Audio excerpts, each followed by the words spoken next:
نحمده ونصلي على حبيبه الكريم أما بعد بسم الله الرحمن الرحيم قال رسول الله صلى الله تعالى عليه وسلم اضمنوا لي ستا أضمن لكم الجنة أو كما قال رسول الله صلى الله تعالى عليه وسلم جی لگا کر درود شریف پڑھیں اللہم صلی علی سیدنا مولانا محمد مادر جود والکرم وآلہ وبارک وسلم صلاۃ و سلاما علیک یا رسول اللہ. ہمارے پیر مفتی اعظم مرشد اعظم شبیہ غوث اعظم حضرت علامہ مولانا مصطفیٰ رضا خان بریلوی علیہ رحمت و رضوان فرماتے ہیں، سنو تو غور سے آئی صدا مدینے سے، قری ہے رحمت و فضل خدا مدینے سے، اور پیام لے کے جو آئی صبا مدینے سے، مریض عشق کی لائی دوا مدینے سے. اور استاد زمن مولانا حسن رضا خان بریلوی علیہ رحمت و رضوان فرماتے ہیں، یا رسول اللہ، آسیوں کو در تمہارا مل گیا، بے ٹھکانوں کو ٹھکانہ مل گیا، فضل رب سے پھر کمی کس بات کی، مل گیا سب کچھ جو طیبہ مل گیا. اور اے حسن فردوس میں جائیں جناب، ہم کو صحرائے مدینہ مل گیا. اور اعلیٰ حضرت عظیم البرکت امام اہل سنت آیت من آیات اللہ و معجزۃ من معجزات النبی امام احمد رضا فاضل بریلوی علیہ الرحمت و رضوان فرماتے ہیں، کون دیتا ہے دینے کو منہ چاہیے، دینے والا ہے سچا ہمارا نبی، اور غمزدوں کو رضا مزد دیجیے کہ ہے بے کسوں کا سہارا ہمارا نبی. ابھی جو میں نے خطبے کے بعد ایک حدیث پاک کا ٹکڑا پڑھا ہے، پوری حدیث سناؤں گا انشاءاللہ تعالی، مگر پہلے ایک حدیث سنیے جو کنز العمال کی حدیث پاک ہے کہ جب سارے جنتی لوگ جنت میں چلے جائیں گے تو اللہ تعالی جنتیوں سے ارشاد فرمائے گا، تمنو ما شئتم، اب بولو کیا چاہتے ہو، اب سوال کرو کہ اور کیا چاہیے. تو سب کے سب لاجواب ہو جائیں گے. تو سرکار فرماتے ہیں فَيَلْتَفِتُونَ إِلَى الْعُلَمَاءِ، سرکار فرماتے ہماری امت میں جو عالم ہیں اس عالم کی ضرورت امت کو جنت میں بھی ہے. عالم کی ضرورت آپ کو دنیا میں بھی ہے، مرنے کے بعد بھی ہے، میدان محشر میں بھی، اور حد یہ ہے کہ جنت میں بھی ہے. تو سرکار فرماتے فَيَلْتَفِتُونَ إِلَى الْعُلَمَاء، سارے کے سارے علماء کی بارگاہ میں آئیں گے اور کہیں گے، مولانا صاحب، مفتی صاحب، حضرت علامہ سید شاہ تراب الحق مدثر العلی قبلہ، دنیا میں ہم آپ سے پوچھتے تھے، آپ مسئلہ بتاتے ہیں، اب جنت میں کس سے پوچھیں گے؟ آپ بتائیں کہ اب رب سے ہم کیا سوال کریں، اب آپ بتائیں کہ رب سے ہم کیا سوال کریں. تو حضرت فرمائیں گے قضا و قضا، قضا و قضا، قضا و قضا. آگے ٹکڑا حدیث پاک کا اس طرح ہے کہ ہر جمعے کو اللہ تعالی کے جلووں کا دیدار بندوں کو کرایا جائے. تو ارشاد رب فرمائے گا، آپ کیا چاہتے ہو؟ تو علماء کہیں گے کہ ہم بھی چلیں، تم بھی چلو، سب کے سب چلو، اور رب کی بارگاہ میں یہ درخواست کرے کہ مولا اب ہر جمعہ کو نہیں بلکہ روزانہ تیرا دیدار ہوا کرے. تو آپ حضرات خوش نصیب ہے کہ آپ کے درمیان ایک ایسے عالم برحق حضرت علامہ سید شاہ تراب الحق مدثر العلی جو امیر اہل سنت ہیں، اور پوری دنیا میں حضرت کا نام ہے. سبحان اللہ. ہمارے ہندوستان میں بھی جتنے عالم ہیں سب جانتے ہیں کہ پاکستان میں کوئی ہمارے اہل سنت و جماعت کا ایک عالم برحق ہے جو اپنوں میں ہو یا غیروں میں ہو وہی بولتا ہے جو شریعت مصطفیٰ ہوتا ہے. دعا ہے کہ مولا تعالی حضرت کی عمر میں بے پناہ برکتیں عطا فرمائیں، تا دیر ان کا سایہ اہل سنت سے قائم و دائم رکھے، اور سب اہل سنت کی عمر میں اللہ برکتیں عطا فرمائے. جمعہ کا دن ہے، وقت کم ہے، اس لیے بغیر کسی تمہید کی حدیث سنیے. مشکات شریف دوسری جلد کی میں نے حدیث پڑھی ہے. قال النبی صلی اللہ تعالی علیہ وسلم اضمنوا لی ستا اضمن لکم الجنہ اصدقوا اذا حدثتم واوفوا اذا وعدتم وودوا اذا طمنتم وحسنوا فروجکم وغضوا ابصارکم وکفوا ایدیکم. سرکار فرماتے ہیں غلاموں دیوانوں وعدہ کرو، گارنٹی دو کہ تم 6 باتوں پہ عمل کرو گے تو مرنے سے پہلے تمہارے نام جنت کا مکان رجسٹری کر دوں گا. مرنے سے پہلے تمہیں جنت کی گارنٹی عطا فرما دوں گا. وعدہ کرو کہ 6 باتوں پہ عمل کرو گے تو جنت کا محل عطا کر دوں گا. اعلیٰ حضرت سرکار جبھی تو فرماتے ہیں وہ تو نہایت ہی سستا سودا بیچ رہے ہیں جنت کا، ہم مفلس کا مول چکائے ہاتھی اپنا خالی ہے. اور تجھ سے اور جنت سے کیا مطلب نجدی دور ہو، ہم رسول اللہ کے جنت رسول اللہ کی. جو مالک جنت ہوگا وہی نہ جنت بیچے گا. بولو بھائی. تو حدیث کا ایک ٹکڑا بتا رہا ہے کہ خدا کی عطا سے سرکار مالک کونین بھی ہے، مالک جنت بھی ہے. جنت کونین میں داخل ہے، مالک جنت ہے. کہیے سبحان اللہ.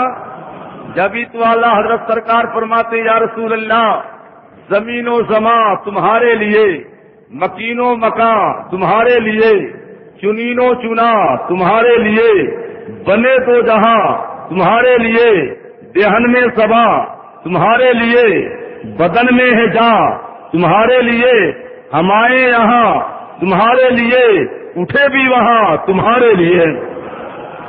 دیکھو سرکار 6 باتوں پہ آج بھی حضور جنت رجسٹری فرما رہے ہیں، مگر 6 باتوں پہ عمل کرو سرکار آج بھی مرنے سے پہلے جنت کا مال عطا فرما دیں گے. وہ 6 باتیں کیا ہیں ابھی عرض کر رہا ہوں.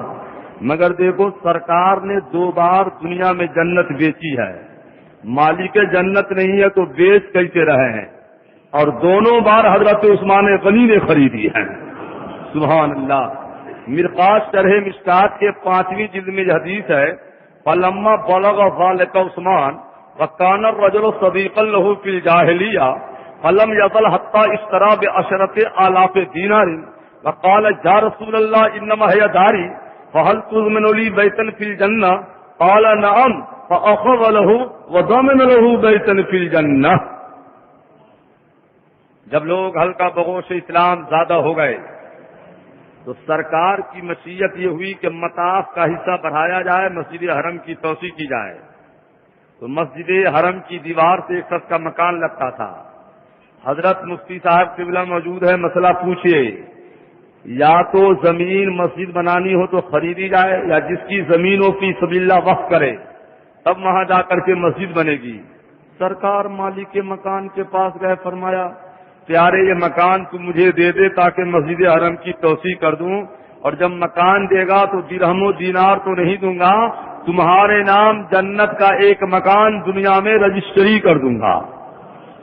تو اس نے انکار کیا کہ حضور میرے لیے بچوں کے لیے ایک ہی مکان ہے، دے دوں گا تو رہوں گا کہاں. سرکار رحمت للعالمین خاموش ہو کر تشریف لے گئے. مگر جب حضرت عثمان غنی رضی اللہ عنہ کو خبر ہوئی، مالدار صحابی تھے، دعا کرو کہ اللہ دولت دے تو آپ کو دل عثمانی بھی عطا فرما دے. حضرت عثمان غنی گئے مکان مالک کے پاس، کا بولو کتنے میں بیچو گے؟ جتنی قیمت لگاؤ عثمان اتنی قیمت ادا کرے گا. کا 10,000 دینار میں بیچوں گا. آپ نے 10,000 دینار گن دیے، مکان خالی کرایا، جمایا اور پیارے نبی کی بارگاہ میں گئے. اور کرتے آتا پہلے مکان ان کا تھا، اب میں نے خرید لیا ہے، اگر میں دے دوں تو میرے نام جنت کا مکان عطا فرما دیں گے. سرکار کا نام کیوں نہیں، مکان لے لیا اور صحابہ کی موجودگی میں سرکار نے عثمان غنی کے نام جنت کا ایک مکان عطا فرما دیا. مالک جنت نہیں تو بیچ کیسے رہے ہیں اور حضرت عثمان غنی خرید کیسے رہے ہیں.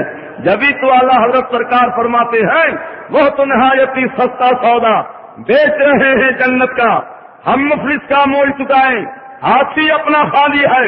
تو اس سے اور جنت سے کیا مطلب، نزدیک دور ہو، ہم رسول اللہ کے جنت رسول اللہ کی. بات جنت کی ہے تو ایک حدیث اور سنا کر پھر آج بھی خریداری شروع کراؤں کہ آپ بھی خرید لو. بولیے خریدیں گے نا انشاءاللہ. پہلے ایک حدیث سنا دوں جو عمدۃ القاری میں بھی ہے، کنز العمال کے جلد نمبر 16 میں بھی ہے، مشکات شریف کے جلد ثانی باب الحوض والشفاعہ فصل ثانی حدیث نمبر 11 کے سطر 11، 12، 13، 14، 15 کے اندر بھی ہے۔ قال النبی صلی اللہ تعالی علیہ وسلم ان اللہ تعالی وعدنی ان يدخل من امتی 400,000 بلا حساب، فقال ابو بکر زدنا یا رسول اللہ، قال وهكذا فحصى بكفيه وجمعهما، فقال ابو بکر زدنا یا رسول اللہ، قال وهكذا فحصى بكفيه وجمعهما، فقال عمر دانا یا ابا بکر، فقال ابو بکر ما كان، فقال ابو بکر، فقال عمر دانا یا ابا بکر، فقال ابو بکر ما علیک ان يدخلنا اللہ کل جل، فقال عمر ان شاء ربی عز وجل ان يدخل خلقه بکف واحد الجنۃ۔ سبحان اللہ، محبت سے سبحان اللہ۔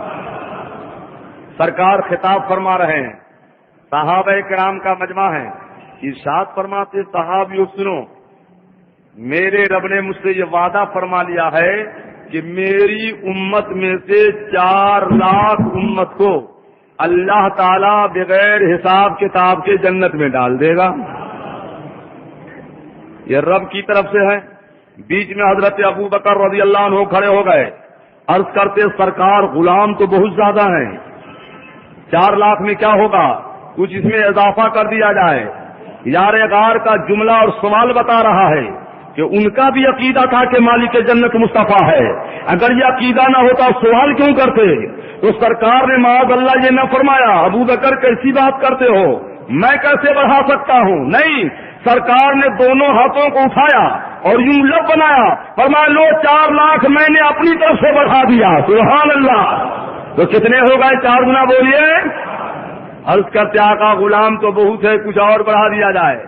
دریائے رحمت جوش میں سرکار فرماتے لو 4 لاکھ اور بڑھا دیا۔ عرض کرتے حضور کچھ اور بڑھا دیا جائے، سرکار فرماتے لو 4 لاکھ اور بڑھا دیا، 16 لاکھ ہو گئے۔ جتنے سنی جنتی ہے مولا اس مسجد کے اندر بھی موجود، ہمیں بھی ان سب کو بھی 16 والے میں داخل فرما دے، آمین تو کہیے سبحان اللہ۔ یار غار عرض کرتے جا رہے ہیں، مدینے کے تاجدار بڑھاتے جا رہے ہیں، ادھر لوح محفوظ بدلتا جا رہا ہے۔ جب اس کو اعلیٰ حضرت سرکار فرماتے ہیں نعمتیں بانٹتا جس دن وہ بھی شان کیا، ساتھی منشی رحمت کا قلم دان کیا، لا رب العرش جس کو جو ملا ان سے ملا، بڑھتی ہے کونین میں نعمت رسول اللہ کی، بڑھتی ہے کونین میں نعمت رسول اللہ کی۔ یار غار عرض کرتے جا رہے ہیں، مدینے کے تاجدار بڑھاتے جا رہے ہیں کہ بیچ میں حضرت عمر رضی اللہ عنہ کھڑے ہو گئے، عرض کرتے رہنے دیجئے نہ کتنا بڑھائیے گا، رہنے دیجئے کتنا بڑھوائیے گا۔ یار غار عرض کرتے عمر تیرا کیا نقصان ہے اگر اللہ تعالیٰ سب کو جنت میں داخل فرما دے؟ تو حضرت عمر کا جواب سننے کے قابل، عرض کرتے میرا تو کوئی نقصان نہیں ہے، مگر یار غار سن لیا جائے، اگر پروردگار کی مشیت ہو جائے تو نبی کے ایک ہی لب میں نبی کا سارا غلام جنت میں چلا جائے۔ تو سرکار نے سودا کا عمرو، اے صحابیو عمر سچ کہہ رہا ہے، اگر میرا رب چاہ لے گا تو ایک ہی لب میں سارا غلام جنت میں چلا جائے گا۔ جبھی تو اللہ حضرت سرکار فرماتے ہیں بخدا خدا کر ہی ہے ڈر، نہیں اور کوئی مسرم کر، جو وہاں سے ہو یہی آ کے ہو، جو یہاں نہیں وہ وہاں نہیں۔ سبحان اللہ۔ اور فرماتے میں تو مالک ہی کہوں گا کہ ہو مالک کے حبیب، یعنی محبوب و مہم میں نہیں میرا تیرا۔ ہم سنیوں کا عقیدہ یہی ہے کہ خدا کی عطا سے سب کے مالک ہمارے نبی ہیں، بولو سب کے مالک ہمارے نبی ہیں۔ سرکار فرماتے اضمنوا ستن اضمن لکم الجنہ، وعدہ کرو 6 باتوں پہ عمل کرو گے تو آج بھی جنت کی گارنٹی عطا فرما دوں گا، وعدہ کرو 6 باتوں پہ عمل کرو گے تو جنت لکھ دوں گا۔ بولو بھائی جنت چاہیے کہ نہیں چاہیے؟ تو سرکار فرماتے نمبر 1 استقوا اذا حدثتم، جب بولو سچ بولا کرو، جھوٹ نہ بولا کرو، جنت عطا کر دوں گا۔ نمبر 2 وعدہ کرو تو وعدہ خلافی نہ کیا کرو. نمبر 3 امانت میں خیانت نہ کیا کرو. نمبر 4 اپنے شرمگاہ کی حفاظت کیا کرو. نمبر 5 چلو تو نظر نیچی کر کے چلا کرو. اور نمبر 6 ظلم کرنے سے دونوں ہاتھوں کو روک لو. جو ان 6 باتوں پہ عمل کر لے گا حضور فرماتے ہیں مرنے سے پہلے جنت کی گارنٹی عطا فرما دوں گا. اب بتائیے کتنے آدمی اس میں سچے بیٹھے ہیں اور کتنے جھوٹے بیٹھے ہیں. صبح ہوئی اور معاذ اللہ مسلمان نے جھوٹ بولنا شروع کر دیا. معاذ اللہ کچھ لوگ کہتے ہیں حضرت جھوٹ نہ بولیں گے تو تجارت کیسے چلے گی. اب سرکار فرماتے جھوٹ بولو گے تو تجارت میں پیسے تو آ جائیں گے, برکت ختم ہو جائے گی, اور سچ بولو گے تو اتنی برکت آئے گی کہ ٹھکانہ نہیں لگے گا. سبحان اللہ. سرکار فرماتے التاجر الصدوق مع النبیین والصدیقین والشہداء والصالحین, ایسا تاجر جو تجارت تو کرتا ہے مگر سچ بول کے کرتا ہے, مرنے کے بعد قیامت کا دن آئے گا تاجر کا ٹھکانہ نبیوں کے ساتھ ہوگا, صدیقوں کے ساتھ ہوگا, شہیدوں کے ساتھ ہوگا. تجارت کیجیے, یہ ہمارے نبی کی سنت ہے, غوث اعظم کی سنت ہے, امام اعظم کی سنت ہے, فقہا کی سنت ہے. مگر تجارت کرو تو خیانت نہ کیا کرو, بلکہ تجارت کرو تو سچ بول کر کیا کرو, کیونکہ سرکار فرماتے ہیں جو سچ بولے گا اسے میں بھی محبوب بنا لوں گا, میرا پروردگار بھی محبوب بنا لے گا, میرا پروردگار بھی محبوب بنا لے گا. ایک حدیث سناتے ہیں جو روح البیان کے اندر ہے, اور روح البیان کے دوسری جلد میں ہے. جاء رجل الى النبي صلی اللہ علیہ وسلم قال یا رسول اللہ انی اصوم شهر رمضان واصلي 5 صلوات لا ازيد ولا هذا شيئا لاني فقير ليس لي حج ولا زكاة ففي اي دار اذا كانت القيامة. فضحك النبي صلى الله عليه وسلم قال حفظت عينيك عن اثنين وقلبك عن اثنين ولسانك عن اثنين ان تكون معي في الجنة. سرکار جلوہ فرما ہے, دور دراز سے ایک صحابی ہے, اور اس کہتے میرا آقا میں 5 وقتہ نمازیں پڑھتا ہوں 5 ٹائم کی, اور رمضان شریف کے مکمل روزے رکھتا ہوں, مگر سرکار حج نہیں ادا کرتا, زکوٰۃ بھی نہیں دیتا. کیوں کہ میں فقیر ہوں. اب فقیر پہ حج اور زکوٰۃ ہے نہیں, مالدار پہ نماز بھی, روزہ بھی, حج بھی, زکوٰۃ بھی, اور فقیر پر مولا میرے آقا صرف نماز روزہ. تو آقا مالداروں کی نیکیاں تو زیادہ ہو گئی, فقیروں کی نیکیاں کم ہو گئی. ہوئی کہ نہیں ہوئی بولو؟ فقیروں کی نیکیاں کم ہو گئی اور مالداروں کی نیکیاں زیادہ ہو گئی. تو میرا آقا قیامت کا دن آئے گا تو مالدار لوگ جنت کے اونچے اونچے محل میں رہیں گے, ہم فقیر لوگ کہاں رہیں گے. اتنا کہنا تھا کہ سرکار نے مسکرا دیا. اعلیٰ حضرت فرماتے ہیں جس کی تسکین سے روتے ہوئے ہنس پڑے اس تبسم کی عادت سے لاکھوں سلام. اور سرکار فرماتے پیارے سنو ایک عمل بتاتا ہوں, جو بھی اس پہ عمل کرے گا, امیر ہو یا فقیر ہو, محل والا ہو یا جھوپڑی والا ہو, تخت نشی ہو یا گھوڑیا نشی ہو, سرکار فرماتے ہیں جو غلام اس پہ عمل کر لے گا جنت میں جہاں میں رہوں گا وہ غلام میرے ساتھ ساتھ جنت میں رہے گا. مالدار عمل کرے تو مالدار رہے, فقیر عمل کرے تو فقیر رہے. اور وہ عمل یہ سرکار فرماتے نمبر 1 نگاہ کو 2 چیزوں سے بچا لو, اور نمبر 2 دل کو 2 چیزوں سے بچا لو, اور زبان کو 2 چیزوں سے بچا لو, میرے ساتھ جنت میں رہو گے. نمبر 1 النظر الى الخلق عن الاحتقار, خدا کی مخلوق ہے, سنی صحیح عقیدہ ہے, ایمان والی ہے, پیارے نبی کا سچا غلام ہے, مگر قسمت سے بیچارہ مفلوق الحال ہے, پھٹا پرانا لباس میں رہتا ہے, غربت مکہ مارا ہوا ہے. تو سرکار فرماتے ہیں اسے حقارت سے نہ دیکھا کرو, اسے بھی محبت کی نظر سے دیکھا کرو. مگر آج کچھ مالداروں کی عادت بن گئی ہے کہ فقیروں کو حقارت سے دیکھتے ہیں اور مالداروں کو عزت کی نظر سے دیکھتے ہیں. سرکار فرماتے ہیں اگر میرے ساتھ جنت میں رہنا ہے تو جس طرح مالداروں کو محبت سے دیکھتے ہو فقیروں کو بھی محبت کی نظر سے دیکھا کرو, کیونکہ یہ بھی میرا غلام ہے. اور نمبر 2 النظر الى المحرمات, کسی کی عورت کو بری نظر سے نہ دیکھا کرو, کیونکہ نظر بہکتی ہے تو دل بہکتا ہے, اور نظر سنورتی ہے تو دل سنورتا ہے. ہمارے پیر مفتی اعظم سرکار نے نظر کو سنوارا تو دل کیسا روشن ہو گیا. فرماتے ہیں میرے دل کو 2 ٹکڑا کر کے کوئی دیکھ لے, ایک ٹکڑا پر لکھا ہوگا لا الہ الا اللہ, اور دوسرا ٹکڑا پر لکھا ہوگا محمد الرسول اللہ. فرماتے خدا ایک پر ہو تو ایک پر محمد, اگر قلب اپنا دوپارہ کروں میں اور یا رسول اللہ میرا دینوں ہی نا فرشتے جو پوچھیں تمہاری ہی جانب اشارہ کروں میں، تمہاری ہی جانب۔ آج 99% مسلمان کی نظر بگڑی ہوئی ہے، اس لیے آپ کو سجدہ میں مزہ نہیں ملتا، تلاوت میں چاشنی نہیں ملتی، ذکر میں طبیعت نہیں لگتی۔ سرکار فرماتے نظر کو سنوار لو، نظر سنور جائے گی تو دل سنور جائے گا، اور نظر بگڑ گئی تو دل بگڑ جائے گا۔ اس لیے دوستوں نظر کو سنوارو۔ نظر سنورتی کیسے ہیں؟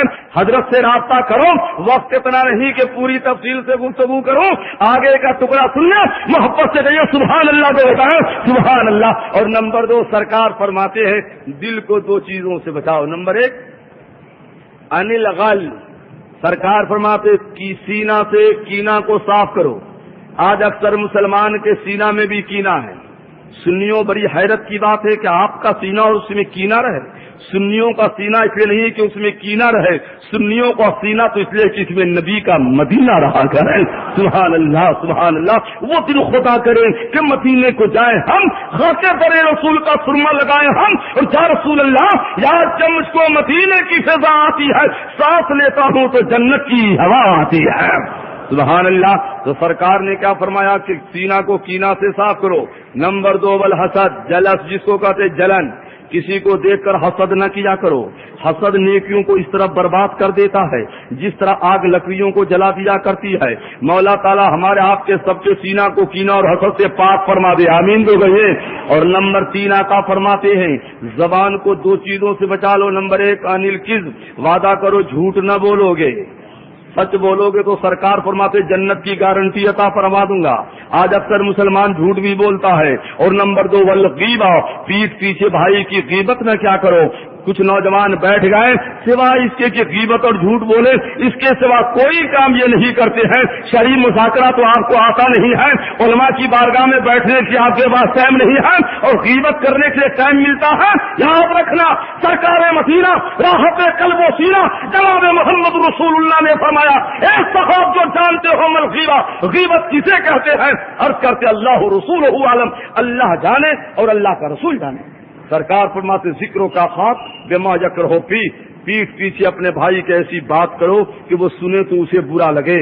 صحابی نے کہا وہ ان کان فی، میرا آقا وہ بات یعنی وہ خرابی اس میں اگرچہ موجود ہے تو سرکار فرماتے جبھی تو غیبت ہوگی، اور وہ خرابی نہ ہو اور بیان کرو جب تو بہتان ہو جائے گا۔ اسے دوستو غیبت اپنے بھائی کی پیٹھ پیچھے نہ کیا کرو، کسی میں کوئی برائی ہو تو پردہ ڈالا کرو، کیونکہ سرکار فرماتے ہیں من ستر مسلمان ستر اللہ یوم القیامہ، جو مسلمان کسی مسلمان کے ایسے پردہ ڈال دیتا ہے تو خدا اس کے عیبوں پہ پردہ عطا فرما دیتا ہے، اس کے عیبوں پہ پردہ عطا فرما دیتا ہے۔ سبحان اللہ۔ سرکار جھوٹ نہ بولو اور پیٹھ پیچھے اپنے بھائی کی غیبت نہ کرو۔ حضرت موسیٰ علی نبینا علیہ الصلوۃ والسلام کے دور میں ایک بار قحط پڑ گیا، بارش نہیں ہو رہی ہے۔ حضرت موسیٰ نے 3 روز نماز استسقاء پڑھی مگر دعا قبول نہیں ہوئی۔ حضرت موسیٰ نے کہا مولا میں نبی ہوں، تیرا کلیم ہوں، دعا کیوں نہیں قبول ہو رہی ہے؟ اللہ تعالیٰ نے فرمایا موسیٰ جس مجمع میں بیٹھ کر دعا کرتے ہو اس مجمع میں ایک چگل خور بدبخت بیٹھا ہوا ہے، اسی کی وجہ سے دعا قبول نہیں ہو رہی ہے۔ لوگ کہتے ہیں کہ آج شاہ صاحب دعا کرتے ہیں، خطیب صاحب دعا کرتے ہیں، پیر دعا کرتے ہیں، ان لوگوں کی بھی تاثیر ختم ہو گئی۔ میں نے کہا جب نبی کی دعا ایک چگل خور کی وجہ سے رد ہو رہی ہے اور جس مجمع میں درجنوں چگل خور بیٹھا ہو تو ایک عالم کی دعا کیسے قبول ہو سکتی ہے؟ آپ توبہ کر لو گے جمعہ کے بعد جو حضرت دعا فرمائیں گے حضرت کی بھی دعا قبول ہو جائے، ہماری بھی دعا قبول ہو جائے۔ سبحان اللہ۔ حضرت موسیٰ نے فرمایا مولا بتا دے تو وہ چگل خور کون ہے، ابھی مجمع سے باہر کرتا ہوں۔ تو اللہ تعالیٰ نے فرمایا موسیٰ خوب ٹھہرے، میں ستار عیوب ہوں، میں بندہ کے عیبوں پہ پردہ ڈالتا ہوں، میں نہیں بتاؤں گا کہ وہ بندہ کون ہے۔ حضرت موسیٰ نے کہا سب توبہ کرو، سبوں نے توبہ کی، چگل خور نے تو خوب توبہ کی ہوگی۔ اور رب کا وعدہ ہے کہ بندہ کیسا بھی گناہگار ہو جب توبہ کر لیتا ہے تو اللہ تعالیٰ اس کے سارے گناہوں کو معاف فرما دیتا ہے اور ایسا پاک بنا دیتا ہے جیسے آج ہی ماں کے پیٹ سے پیدا ہوا ہے۔ اب کی بار جو حضرت موسیٰ نے دعا کی تو دعا بھی قبول ہو گئی۔ اس لیے دوستو اگر اس میں کوئی جھوٹا اور چگل خور بیٹھا ہے تو دل ہی دل میں آپ بھی توبہ کر لو، جمعہ کا دن ہے، آج ہمارے اور آپ کے امان سرکار کی بارگاہ میں پیش کیے جانے والے ہیں، اور سرکار جب اس مسجد کے مقتدیوں کے اعمال دیکھے تو میرا آقا ہم سے اللہ آپ سے راضی تو ہو جائے، اس لیے آپ بھی توبہ کرو، ہم بھی توبہ کریں، کیونکہ رب کا وعدہ ہے۔ قال النبی صلی اللہ تعالی وسلم قال ابلیس بعزتک وجلالک لا ابرح اقوا ما دامت رواهم في اصطادهم فقال اللہ تعالی بعزتی وجلالی لا ازال اغفرهم استغفرونی۔ مردود شیطان خبیث جو ہمارا آپ کا کھلا دشمن ہے، رب کی بارگاہ میں عرض کرتا ہے مولا تیری عزت و جلال کی قسم ہے، جب تک یہ تیرا بندہ زندہ رہے گا ہم اسے بہکاتے رہیں گے، گناہ کراتے رہیں گے۔ تو اللہ تعالیٰ فرماتا ہے مردود شیطان سن لو، مجھے بھی میری عزت و جلال کی قسم ہے، جب تک میرا بندہ مجھ سے معافی مانگتا رہے گا میں بھی بندہ کے سارے گناہوں کو معاف کرتا ہی رہوں گا، معاف کرتا ہی رہوں گا۔ اسے دوستو توبہ کر لو، صغیرہ ہو یا کبیرہ، سارے گناہوں سے معافی مانگو۔ اعلیٰ حضرت فرماتے ہیں سر سے گرتا ہے ابھی بارے گناہ، ہم ذرا سر کا ارادت کیجیے اور کریم اپنے کرم کا صدقہ لہیم بے قدر کو نہ شرما، تو اور رضا سے حساب لینا، رضا بھی کوئی حساب نہ ہے۔ توبہ کرو سب آدمی۔ الحمدللہ سرکار فرماتے ہیں اطمنوا لی ستن اضمن لکم الجنہ، وعدہ کرو 6 باتوں کی گارنٹی دو تو میں تمہیں جنت کی گارنٹی عطا فرما دوں گا۔ نمبر 1 سچ بولو، بولیے انشاءاللہ کہہ کے بولیے نا انشاءاللہ، ہم سچ بولیں گے انشاءاللہ۔ آپ نے مسجد میں وعدہ کیا ہے یاد رکھیے گا۔ نمبر 2 میں حضور یہی فرماتے ہیں وعدہ کرو تو وعدہ خلافی نہ کرو۔ تو آپ نے ابھی مسجد میں وعدہ کیا، پیر صاحب شاہ صاحب کی موجودگی میں توبہ کیا اور وعدہ کیا، تو اس وعدے پہ اٹل رہیے گا، ورنہ بخاری شریف کی حدیث ہے پارہ 14 میں کہ جو آدمی وعدہ کر کے بار بار وعدہ توڑتا ہے تو لا يقبل منه صرف ولا عدل، تو اس کی نہ نفل نماز قبول ہوتی ہے اور نہ فرض نماز قبول ہوتی ہے۔ اس لیے وعدے پہ قائم رہیے گا اور جان بوجھ کر جھوٹ نہ بولا کیجیے گا، مدینے والے سرکار کا کرم ہوتا رہے گا انشاءاللہ۔ سرکار نمبر 2 میں فرماتے ہیں وعدہ کرو تو وعدہ خلاف ہی نہ کیا کرو۔ کئی طرح کے وعدے ہوتے ہیں، ایک بندہ کا رب سے وعدہ ہوتا ہے، ایک شوہر کا بیوی سے ہوتا ہے، ایک وعدہ بھائی کا بھائی سے ہوتا ہے۔ تو یہ وعدے کی تو تفصیلات ہیں جو آئندہ حضرت صاحب سے پوچھتے رہیے گا۔ اور نمبر 3 سرکار فرماتے امانت میں خیانت نہ کرو۔ آج اکثر مسلمان خیانت کر رہا ہے۔ حضرت خیانت پر اور امانت پر ایک حدیث یاد آ رہی تھی جو مسلم شریف جلد ثانی صفحہ 192 باب فضائل ام سلیم کے حدیث نمبر 1 کے اندر ہے۔ سبحان اللہ، یہ حضرت ابو طلحہ انصاری نہایت ہی غریب صحابی، مگر غریب ہے تو کیا ہوا، تسکین قلب و جان کا سامان ہو گیا، طیبہ میری حیات کا عنوان ہو گیا، سلطان کائنات کے روضے کے سائے میں جو بھی فقیر آ گیا سلطان ہو گیا۔ نہایت ہی غریب صحابی، سرکار نے ان کے نام دنیا میں جنت کا مکان رجسٹری فرما دیا کہ سرکار اونٹنی پر سوار تشریف لے جا رہے ہیں، مدینے کی گلیوں سے گزر فرما رہے ہیں کہ سرکار کے اونٹنی کا کجاوا گر گیا۔ سرکار فرماتے ہے کوئی صحابی جو کجاوا ٹھیک کر دے، جو ٹھیک کر دے گا ابھی جنت کا مکان لکھ لوں گا۔ سبحان اللہ۔ تو حضرت ابو طلحہ خوش نصیب صحابی دوڑے، کجاوا ٹھیک کر دیا تو آقا فرماتے یا طلحہ تو لقل جنت و غدن، وعدہ کے مطابق جنت تو دے دیا ہے، میں ھذا جبریل یقرؤک السلام، جب تو نے ہماری سواری کا کجاوا ٹھیک کیا ہے تو مارے خوشی کے جبریل آ گئے ہیں اور تم کو سلام کر رہے ہیں، اور تم کو سلام کر رہے ہیں۔ کیسا پیارا صحابی حضرت ابو طلحہ انصاری، غریب صحابی ہے۔ ایک روز بعد نماز فجر معاش کی تلاش میں گھر سے باہر گئے، ادھر کیا ہوا، ماتا ابن ابی طلحہ ام سلیم، حضرت ابو طلحہ کے گھر میں ام سلیم کی بطن سے ایک بیٹا تھا، باپ ادھر گیا بیٹا ادھر مر گیا۔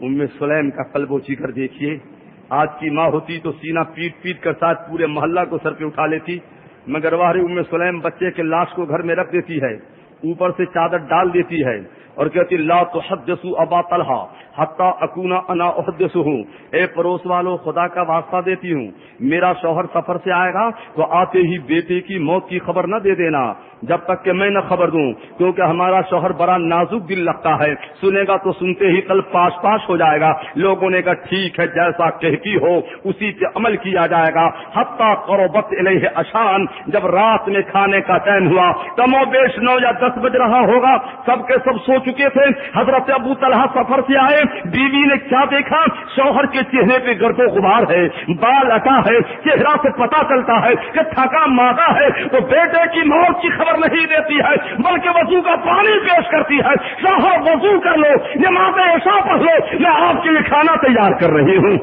اللہ اکبر. حضرت ابو طلحہ جب نماز سے فارغ ہوئے, دسترخوان پہ روٹیاں موجود تھیں, تھکے مادے تھے, خوب کھایا اور کھانے کے بعد سونے کے لیے تشریف جب بستر پہ لے گئے, ادھر اس کی بیوی کا اخلاق و کردار دیکھیے. گھر میں لاش پڑی ہے اور بیوی کا اخلاق دیکھیے. تصنعت لہو احسن ما کان تصنع قبل ذالک. آج کی رات اس کی بیوی نے اتنا سنگار کیا, اتنا میک اپ کیا, اتنا سنور گئی کہ اس سے پہلے اتنا کبھی نہ سنورتی تھی, اور سنور کر شوہر کے بستر پہ چلی گئی. شوہر نے بیوی کا چہرہ دیکھا, دمکتا چمکتا دیکھا, دل آ گیا, شوق کو پورا کر لیا. بیوی نے دیکھا شوہر جب آسورا پوری طرح سے ہو چکا ہے, عرض کرتی شوہر ایک مسئلہ پوچھو. کہا ضرور پوچھو, مجھ سے نہ پوچھو گی تو اب کس سے پوچھو گی. عرض کی شوہر بتا دو کہ اگر کوئی امانت دے اور کل ہو کر اپنی امانت مانگے تو آپ کیا کرو گے. حضرت ابو طلحہ فرماتے ہیں بیوی کیسی بات کرتی ہو, پیارے نبی نے فرمایا ہے جو امانت میں خیانت نہ کرے گا تو مرنے سے پہلے جنت کا مکان عطا فرما دوں گا. تو میں کیسے خیانت کروں گا. تو بیوی نے کہا شوہر آپ خدا کی امانت نہیں ہیں. کہا بے شک سر کے بال سے ناخن تک یہ پورا مجسمہ خدا کی امانت ہے. کہا آپ کی بیوی, کہا تو بھی خدا کی امانت ہے. کہا آپ کا بیٹا, کہا وہ بھی خدا کی امانت ہے. بیوی کہتی شوہر اگر خدا اپنی امانت لے لے تو آپ کیا کیجیے گا. بیوی سے شوہر نے کہا بیوی کیوں ایسی بات کرتی ہو, دی ہوئی خدا کی جان ہے, جب چاہے لے لے, جب چاہے اپنی امانت واپس لے لے. صابر بنوں گا, شاکر بنوں گا, شکوہ شکایت نہ کروں گا. اتنا کہنا تھا, بیوی کی آنکھوں میں آنسو آ ہی گئے. اور آپ سفر میں گئے, بیٹا مر گیا ہے, گھر میں لاش پڑی ہوئی ہے.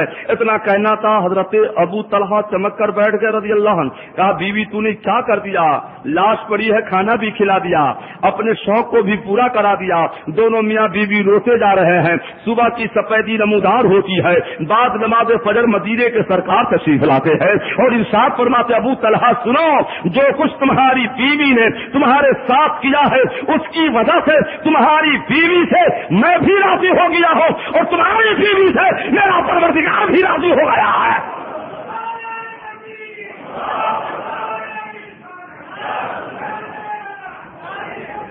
اور آگے کا ٹکڑا غور سے سنیے. اصلی جہنمی ہے وہ جو کہتا ہے نبی غیب نہیں جانتے. سرکار کی غیب دانی دیکھو. سرکار فرماتے ابو طلحہ بیٹا مر گیا, غم ہوگا, ضرور ہوگا, میں خوشخبری دیتا ہوں, ایک پیغام سناتا ہوں. رات جو تم بیوی سے ملے ہو تو اسی وقت ملتے ہی اس سے بہتر بیٹا دوسرا خدا نے تمہاری بیوی کے رحم میں اسی وقت عطا فرما دیا ہے. یہ نبی کا غیب نہیں ہے تو اور کیا ہے. میاں بیوی ملتے مہینوں میں پتا چلے کہ حمل ٹھہرا کی نہیں ٹھہرا, مگر سرکار کی غیب دانی تو دیکھو. اعلیٰ حضرت جبھی تو فرماتے ہیں اور کوئی غیب کیا تم سے نہا ہو بھلا, اور کوئی غیب کیا تم سے نہا ہو بھلا, جب نہ خدا ہی چھپا تم پہ کرو درود. سرکار فرماتے ہیں وعدہ کرو سچ بولو گے جنت لکھ دوں گا, وعدہ خلافی نہ کرو جنت لکھ دوں گا. نمبر 3 امانت میں خیانت نہ کرو. اب بتائیے کون خیانت کرتا ہے کون نہیں کرتا. اکثر مسلمان خدا کی امانت میں خیانت کر رہا ہے. اگر اس نظر سے غلط چیزیں دیکھ رہے ہیں آپ تو خیانت ہو رہی کہ نہیں ہو رہی ہے. زبان سے گالی اور جھوٹ بولنے تو خیانت ہو رہی کہ نہیں ہو رہی ہے. یہ پاؤں اگر مسجد اور مدرسہ کے لیے نہیں بلکہ تھیٹر اور سنیمے کی طرف جا رہا ہے تو خدا کی امانت میں آپ خیانت کر رہے ہیں. اس دوست کو خدا کی امانت میں خیانت نہ کرو. آنکھ اس لیے دی ہے کہ آپ قرآن شریف پڑھا کرو, علماء کی زیارت کیا کرو, اللہ والوں کی زیارت کیا کرو, ایسوں کی زیارت کیا کرو کہ جسے دیکھو تو خدا کی یاد آ جائے. سبحان اللہ سبحان اللہ. اور سرکار نمبر 4 میں فرماتے ہیں اپنے شرمگاہ عزت کی حفاظت کرو جنت لکھ دوں گا. اور نمبر 5 نظر نیچی کر کے چلو. آج کل تو اکثر مسلمان خصوصاً نوجوان چلتا ادھر ہے دیکھتا ادھر ہے. بڑی حیرت کی بات ہے. ابھی راستے پہ دیکھنا چاہیے اور راستے پر کوئی غلط چیز ہو جس سے مسافر کو تکلیف ہوگی تو اسے ہٹا دیا کرو. کیونکہ سرکار فرماتے جو راستہ سے ہٹا دیتا ہے اس کے اندر ایمان کی علامتوں میں سے ایک علامت پائی جاتی ہے، علامت پائی جاتی ہے، مگر آپ ہٹاتے نہیں ہو۔ ایک حدیث سنا جو بخاری شریف جلد ثانی کے اندر کتاب الاستیزان کی حدیث پاک ہے، قال النبی صلی اللہ علیہ وسلم ایاکم الجلوس بالطرقات فقالوا فما لنا بد نتحدث فيها یا رسول اللہ، فقال رسول اللہ صلی اللہ تعالی علیہ وسلم اذا ابيتم الا المجلس فاتوا الطريق حقه، قالوا ما حق الطريق یا رسول اللہ، فقال رسول اللہ صلی اللہ علیہ وسلم غض البصر کف الاذى رد السلام والامر بالمعروف والنهي عن المنکر۔ سرکار نے دیکھا کہ ایک بار چند صحابہ عام شہرہ پہ بیٹھے ہیں، سرکار نے کہا عام راستے پر نہ بیٹھا کرو۔ صحابیوں نے کہا حضور ہم لوگ بیٹھ کر آپس میں علمی مذاکرہ یہاں کرتے ہیں، ادھر ادھر کی باتیں نہیں کرتے ہیں۔ تو سرکار نے فرمایا جب بیٹھنا ہے تو بیٹھو، مگر بیٹھنے سے پہلے راستہ کا حق ادا کیا کرو۔ صحابہ عرض کرتے حضور بیوی کا حق آپ نے بتایا، ماں باپ کا حق آپ نے بتایا، پڑوسیوں کا حق آپ نے بتایا، راستہ کا کیا حق ہوتا ہے بتا دیا جائے۔ سرکار فرماتے غض البصر جب بیٹھو تو نظر نیچی کر کے بیٹھا کرو۔ آج نوجوان بیٹھتا ہے مگر نظر اس کی بہکتی رہتی ہے، اس لیے وہاں نہ بیٹھا کرو، ورنہ قیامت میں وہ راستہ خدا کی بارگاہ میں آپ سے اپنا حق مانگے گا تو کیا جواب دو گے؟ راستے کی حق تلفی کیوں کیا آپ نے؟ اس لیے بیٹھیے تو نظر نیچی کر کے بیٹھا کیجیے، اور چلیے تو نظر نیچی کر کے چلا کیجیے، کیونکہ نظر سمجھ آئے گی تو یہی دل جو ہے خدا کے نور کا عرش بن جائے گا۔ نظر نیچی کر کے بیٹھو اور چلو تو نظر نیچی کر کے چلا کرو۔ اور نمبر 2 میں سرکار فرماتے ہیں کہ کوئی تکلیف دہ چیز راستے میں ہو، کانٹا ہے، شیشہ ہے، کانچ ہے، مسافر کو تکلیف ہوگی، پیر کٹے گا، ٹھوکر لگے گا، گرے گا، تو حضور فرماتے اس چیزوں کو ہٹا دیا کرو۔ اگر نہیں ہٹانے کا پاور ہے تو راستے پر نہ بیٹھا کرو۔ نمبر 3 سرکار فرماتے ہیں رد السلام گزرنے والا سلام کا ہے، گزرنے والا بشرطے کہ گزرنے والا سنی صحیح العقیدہ ہو، اور اگر سلام کرے تو آپ اس کا جواب دیا کرو۔ اگر کہے السلام علیکم تو آپ کیا کہیے گا؟ وعلیکم السلام ورحمۃ اللہ۔ اور اگر گزرنے والا کہا السلام علیکم ورحمۃ اللہ تو آپ جواب میں کہنا وعلیکم السلام ورحمۃ اللہ ہے وبرکاتہ۔ کبھی موقع ملا تو اس ٹاپک پر میں آپ کے سامنے گفتگو کروں گا انشاءاللہ محبت کے لیے۔ سبحان اللہ۔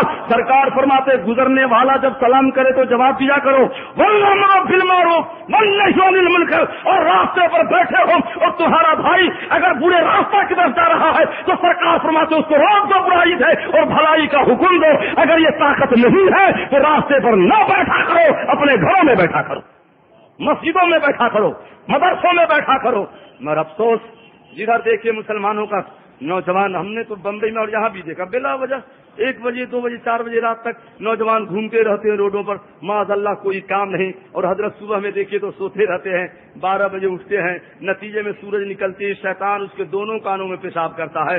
حدیث شریف کے اندر آیا ہے جو سورج طلوع ہونے سے پہلے ہی نہیں جاگتا ہے، سورج طلوع ہوتے ہی شیطان پیشاب کرتا اور کہتا ہے اب سو چاہے جاگو میرا کام تو ہو گیا ہے۔ اب سر میں درد نہیں ہوگا تو کیا ہوگا، اور آپ کا حافظہ کمزور نہیں ہوگا تو کیا ہوگا؟ کہتے شاہ صاحب قبلہ تعویذ دیجیے، بھول جاتا ہوں۔ جس کے کان میں پیشاب شیطان کرے گا وہ بھولے گا نہیں تو اور کیا کرے گا؟ بولو اسے دوستو وقت پر جاگا کرو، 5 وقتہ نماز جماعت سے پڑھا کرو، حضرت کی اقتداء میں، اور جو سنی عالم ہو ان کے پیچھے نماز پڑھا کرو، کیونکہ بدعقیدوں کے اوپر نماز فرض نہیں ہے، اس میں تو ابھی ایمان لانا فرض ہے۔ تو جب ایمان ہی نہیں ہے تو نماز کیسے ہوگی؟ وقت پورا ہو چکا۔ وآخر دعوانا الحمد للہ رب العالمین۔ السلام علیکم۔